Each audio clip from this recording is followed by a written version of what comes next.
Hello and welcome to Why Do We Need a Portfolio? Who are we talking to right now? This is Sheldon, and I've got a few years in the industry. I've got over 30 years in the industry. I've been a professional artist my entire life, and I'm all over the internet. Our whole lives now are transparent, so you can search like crazy. I'm vetted. I work in forensics, and you can't work in forensics unless they've done searches on your life. So, very vetted in that area, husband, father, and professional artist. Now, who are we talking to right now? Because I'm looking at my computer and you're out there in computer land. If this is a bunch of students who are looking at this site right now and looking at this video, go get your parents.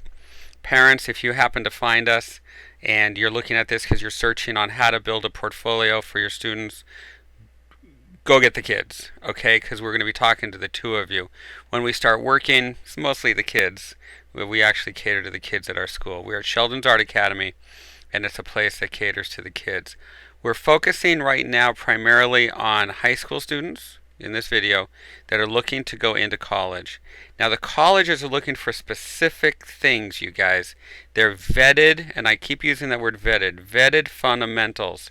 And not all the colleges teach them. And that's something we got to be very clear about. So we want to make sure that you have this information before you get to the college. It's crucial. Then the college can do their magic. Some of these colleges might be, colleges are liberal arts colleges, and they have good art departments, but they're not necessarily connected directly to the industry. Some of these might be art institutes, and they're very connected to the industry, but they kind of move quickly through the fundamentals. And you wonder, wow, I don't understand that. So we want to get those done here. The portfolio, what I did is I went into my portfolio section on my computer and I just grabbed a bunch of images and put together a portfolio for you. So I want to give you a little tour. Basically what you're dealing with here is this is a class I teach at a local university. I teach at San Jose and at Chapman, and I'm very lucky to teach the fundamentals. I take the fundamentals very serious, and a lot of times people say, I want to be a concept artist, I want to be a storyboard artist. So they study concept and they study storyboard. I want to be an animator, so they study animation. Good, but let's also study the fundamentals, because it's the fundamentals that make up the storyboards, and the fundamentals that make up the concept, and the fundamentals that make up the animation, or the advertising, or the illustration, or whatever. Now, there's only three, you guys. There's only three things we want to study: drawing, painting, and design. That's what my teacher told me when I was young, and that's all I study every day. And because of that, I can work in animation, I can work in advertising, I can work in homicide forensics, and I can work in these different areas. So let's do a little tour. These are shapes and cross contour forms. Very important, okay? And these are more.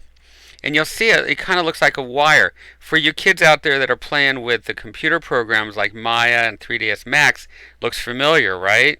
It came from the fundamentals of the Renaissance, and it's used in the computer programs. So we want to make sure you understand it in a drawing first so that you can then apply it. Then you can skin it and put on the tone, and you need to understand how tone falls on form. You can't just copy. If you're copying something that already exists, why do we need you? We're looking at people who can invent what people have in their minds. That's what we're looking for. So you want to be able to put down the scribble, then the shape, then the form, and you'll hear that all the time. Go to our channel, we talk about it all the time. Okay? If you look over here on this one, again, take a look. It's kind of light, but you see it's shape and form. Then we put the tone on top. See? See this, parents? It's a whole different language. And the poor parents, they have no clue. It's a foreign language to them. And the kids have a hard time explaining it to the parents. And all the parents are saying is, oy vey, my kid's going into art, they're going to starve. They're not going to starve. And the world cannot survive without the visual communicators.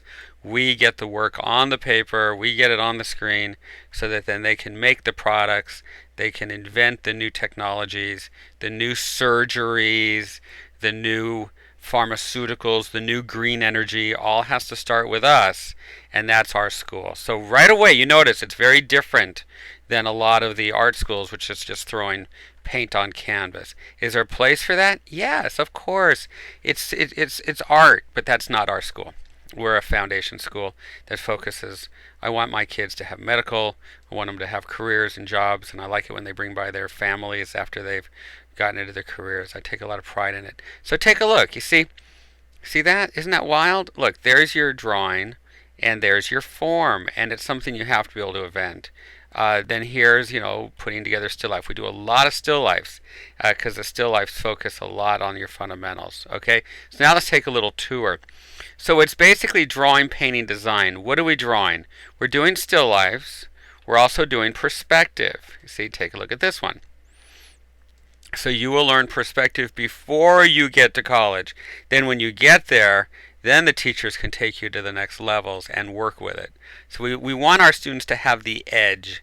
We want our kids to have that extra ability, that extra jump, okay? Because they're only in school these days, 4 years. San Jose has been a lot more years, but they're starting to pull back on that one. The state schools are pulling back a little bit. Perspective, just fundamental perspective. So you take our perspective class, and you focus on that. So it's still life, perspective, head drawing, very important. And you'll take a look at the head drawing here. It's not just any head drawing. It's head drawing that has a history. Every one of these lines is a muscle. Biculoris oculi, Biculoris oris, the Rhesaurus, the Buccinator, the Levators. We will learn anatomy before you get to college. Yes, but we'll make it fun. I like to have a good time, and you can go to my site and you'll see we joke around a lot and have a good time. Once you understand the fundamentals of the head drawing, the skull, the muscles, everything that works within that, then you can go ahead and have some fun and move into techniques. This is pastel. Look at this, 3 very different looking pastels. But you can see there's a skull in there and there's muscles in there. I'm going to move fast because there's a lot of stuff we want to cover. Here's a watercolor. And again, there's a technique. Most people jump to technique. No. Get the fundamentals down first, okay? And this is just portfolios that I grabbed. You see, American Medical Forensic Specialist. These are places that have my portfolios. Once you have your head drawing down, you're going to move on to figure drawing. Now, don't worry, moms and dads, please. Basically, go to any museum, and that's as far as we go with the figure drawing. Very classic. This is not sexy stuff. If you want that, go to the mall and look at Victoria's Secret. This is not sexy stuff. Figure drawing models are not designed to be sexy, and we're not going to show any live models. We're not going to show. We work all from the masters. So take a look at Rubens, Rubenesque, Michelangelo, all the guys I went to high school with, all of them. And I'm really old, and you'll see. But you'll see that there's a certain school. What we learned in our still lifes now apply to our figure drawing, and we'll learn anatomy and we'll learn our structures, okay? And we'll be learning figure drawing. But you'll see the same thing that we learned in the head drawing applies in the figure drawing, okay? If you have a problem with this, you might want to change your major, because the industry is really determining what you know based on your ability to draw the human figure, okay? A lot of anatomy. So I love anatomy. It's one of my favorites. So you'll see what we learned in our fundamental still lifes, we're applying to our knowledge of anatomy, and our anatomy will also apply to composition. So I'm on the board of directors for the Catalina Art Association, which does allow me to have my fine art feel, because I still enjoy being, an artist. And you'll see there's composition here, the way things move, and it guides our eye. Well, I actually learned this from anatomy. So the anatomy is very important in composition. Your clouds, they're all anatomy. Clouds are anatomy. Let me find, see right here, take a look at this one. See the clouds? So this would be a portfolio that I would show. If we can get stuff that's looking pretty close to this, or even in this direction, then college is going to be really fun. Okay, so we go back. We go drawing, painting, design, head drawing, figure drawing. We've covered that. Composition, anatomy. Here's a very, very clear anatomy rendering, and then we add the lung. Here, age progression. You can see here's a skull. Off of this skull, I drew this face, and you see right over it. And then I did an age progression, and you can learn that right off our videos. Now we're going to have some fun with it. Show them what you do. Show them who you are. This is my version of Don Quixote, Man of La Mancha. And this is the cast. But don't show them anime. Now I'm talking to the kids. Parents, listen. They don't want to see the anime. Okay, they want to see something a little bit. They're burned out on on the anime. So you want to, if you're going to design a cartoon character, you want to make sure it's a little bit more original. I don't have anything against it. I love anime. I love manga, but the schools don't want to see it. See the way the eye fits in the skull? This cartoon character has the same anatomy I showed you in my head drawing, and these guys have the same figure drawing I just showed you in the figure drawing. So that's what they want to see, that you understand the fundamentals. This poor person reached for a gun and at the wrong time.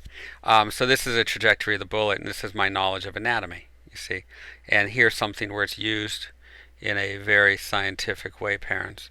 Color, real important. You want to take the color class. You'll learn before you get to college, you'll learn your color schemes. They'll think you're like this genius, and you'll learn about the different color schemes, the major, the minors, the different values and how they apply. This is a color class that I taught and will be teaching for you guys. Understand your color scheme and how they apply. We'll play with this and have some fun with it. Just having a good time. And this is your structure. This is it. You see, this is Rubens, and this is what you see in the museums, and this is what's behind it. But they don't put this in the museum. You're not going to go to an altarpiece and see this. You see this, but we want to teach you this. If we can get you to get to this good, guys, and you understand how this works, they can't help it, go crazy over you. Okay, so this is our portfolio class, and this is why you need a portfolio, because you need to be able to show them that you understand the fundamentals. Then from here, we'll take a look at each one of the different schools, and that's where you'll go to the HRC, and that's the Home Resource Center, and that will show you, we'll start talking about the different schools and what they're looking for. A CalArts might want to see all the fundamentals, but a little bit more creative. An Arts Center might be a little bit more, conservative, that type of thing. Maybe you love baseball, so you show them some pieces, that show your love for baseball. I love classic drawing, and these characters have classic drawing. This is my interpretation of Les Mis. And, you might want to do that. You might want to take just a play. This is the song from El Paso, down in the, it's a girl from El Paso, whatever. But, he's an idiot because he falls in love with her, and, she doesn't care about him, and then he, goes back and he gets shot, and, it's a song. But illustrate it. And these are my versions of the characters from the El Paso song. And that brings in your fun. Here's the, the windmill from Don Quixote. And this is what artists do, okay? We take what people have in their minds and we get it on the paper. Can they survive without us? No. Not going to happen. It's not going to happen. Are the computers important? Yes. This is all computer. This is pastel. This is watercolor right here. It's all the same. Computers and traditional are all the same. They're all the same. They're all the same. It's just learning the different tools. Okay. So we'll be covering a lot of that. Kind of get you an edge up on it. So before you go, this is marker. Marker. This is pencil and marker. Just having fun. Whoa, how's that for a journey? Okay, that's our school. That's what's important. And a lot of people say there's no work out there.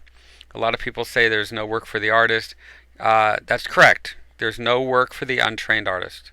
There's also no work for the untrained doctor. There's also no work for the untrained accountant. And I don't think you would allow an electrician to come to your house and work on your house if they're untrained. So yes, for somebody who is an artist who is untrained, there's no work. But for a person who is an artist who is trained, there's a lot of work. And you'll see us because we look tired because we work all night long. But we love what we do. I talk to a lot of people and they're not happy in their lives. And you talk to them and say, do you like your job? And they say, no, I hate my job. Well, then, of course. You talk to an artist, a visual communicator, and you say, how you doing? They say, bitchin'. And why? Because I love waking up in the morning. I love going to work. And now we're talking to the parents. That's what we want for our kids. We want them to live their life, live their dreams. And parents, if you have kids that are, getting into some trouble and their grades aren't very good, or maybe they're, getting into trouble, wink, wink, this will definitely help out a lot because the high that you get from doing this exceeds anything that any artificial high can do. You can also call the school and we can talk about that. The phone number is right there, Sheldon Dart Academy. Give us a call. We're real. We have a location. I talk a lot. And I love the kids. Okay? And kids, don't worry about the parents because you're going to have fun. And you don't have to worry about us telling your mom and dad. Okay? Welcome to Portfolio Art School and why you need a portfolio. We'll talk to you soon. Bye.